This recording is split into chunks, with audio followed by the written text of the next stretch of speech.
Assalamualaikum warahmatullahi wabarakatuh. Perkenalkan, nama saya Raffi atau nama panjang saya Muhammad Raffi Ahdi Pratama, dari kelas 1A33 Sistem Informasi, akan menjelaskan tentang New Economy dan Old Economy.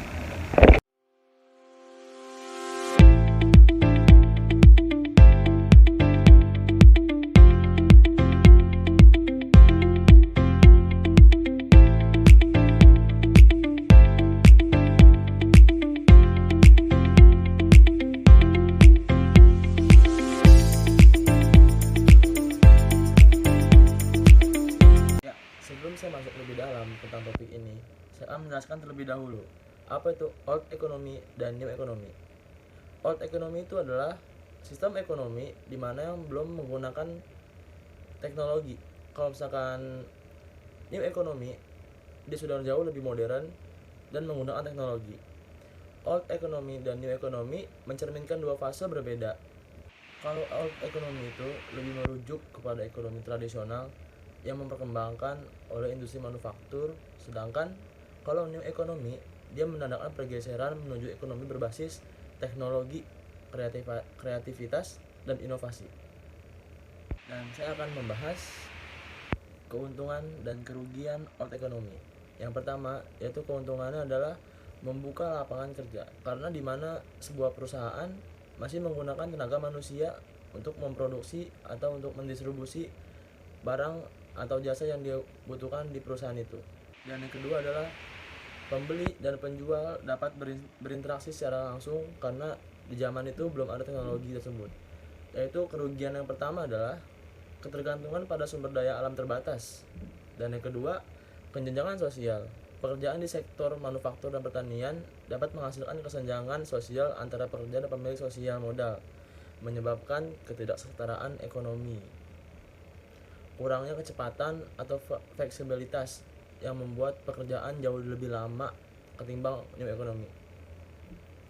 Kalau tadi kita sudah bahas kerugian dan keuntungan di Old Economy, sekarang kita bahas keuntungan dan kerugian di New Economy. Yang pertama adalah inovasi dan kreativitas. Jadi penjual dan pembeli itu sekarang udah lebih inovasi dan kreatif. Penjualan tuh barang tuh sekarang macam-macam. Tidak hanya barang-barang yang penting yang dijual, sekarang barang-barang yang hanya bisa digunakan sekali dan buang sekarang pun udah banyak dijual di pasaran. Dan yang kedua adalah kewirausahaan. Jadi kita semakin baru new ekonominya, kita semakin gampang untuk membuka usaha karena kita tidak butuh toko sekarang untuk buka usaha. Kita hanya butuh modal handphone dan skill kita berjualan di sana. Dan ada keuntungan new ekonomi yang terpenting, yaitu adalah fleksibel dan simple. Jadi kita kalau ingin berbelanja ke tempat A, kita nggak usah datang ke tokonya. Jadi kita bisa lewat online. Misalkan kita butuh mau beli emas, kita nggak perlu ke toko emas. Kita tinggal buka forum-forum penjualan di sosial media, kita bisa membeli. Dan barangnya pun itu real kalau misalnya kita lihat semuanya di situ. Dan yang terakhir itu ada keuntungan new economy paling yang membantu untuk kita, yaitu dari segi bidang transaksi. Tanpa kita pungkiri, transaksi zaman sekarang tuh jauh lebih simpel ketimbang zaman dulu. Sekarang kita bayar tidak perlu pakai uang cash. Yang pertama, kita bisa pakai kartu debit, pakai scan QRIS, ataupun transfer. Jadi kita nggak perlu bawa dompet isi tebal-tebal duit untuk membayar. Dan juga keuntungan itu bisa dapat, pertama, antrian lebih pendek, pembayaran lebih cepat dan lebih praktis, dan bisa dilakukan di mana saja pembayarannya. Nah, yaitu sekarang kita bahas kerugian ekonomi. Yang pertama adalah kesenjangan digital. Meskipun akses teknologi meningkat, kesenjangan digital masih ada dengan beberapa kelompok masyarakat atau wilayah yang tidak memiliki akses yang setara terhadap teknologi.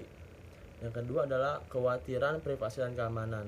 Banyak masyarakat yang baru menggunakan new economy itu cemas akan keamanan privasi sosial media dia atau biodata privasi dia. Dan yang ketiga adalah ketergantungan kepada ekonomi, yaitu ketergantungan pada teknologi. Yang dimaksud itu seperti misalkan kita berjualan di marketplace A, Di web marketplace tersebut kita membutuhkan jaringan dan akses data yang cepat. Jadi semisal web atau marketplace tersebut servernya down, kita tidak bisa berjualan sementara tersebut sebelum marketplace itu pulih lagi. Dan kita ketergantungan pada teknologi itu seperti tidak semua tempat memiliki sinyal, dan kalau kita dapat tempat yang susah sinyal, kita tidak bisa berbelanja atau menggunakan bisnis new economy tersebut. Ya, jadi kesimpulan yang saya bisa dapat yaitu dalam melihat keuntungan dan kerugian new ekonomi, penting untuk kita memahami bahwa perubahan ini adalah bagian dari dinamika global dan transformasi ekonomi yang terus berlangsung.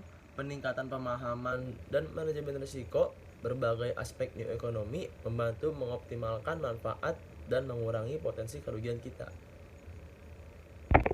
Ya, demikian materi yang saya bisa sampaikan tentang old economy dan new economy. Kurang lebihnya mohon maaf. Saya Raffi, pamit undur diri.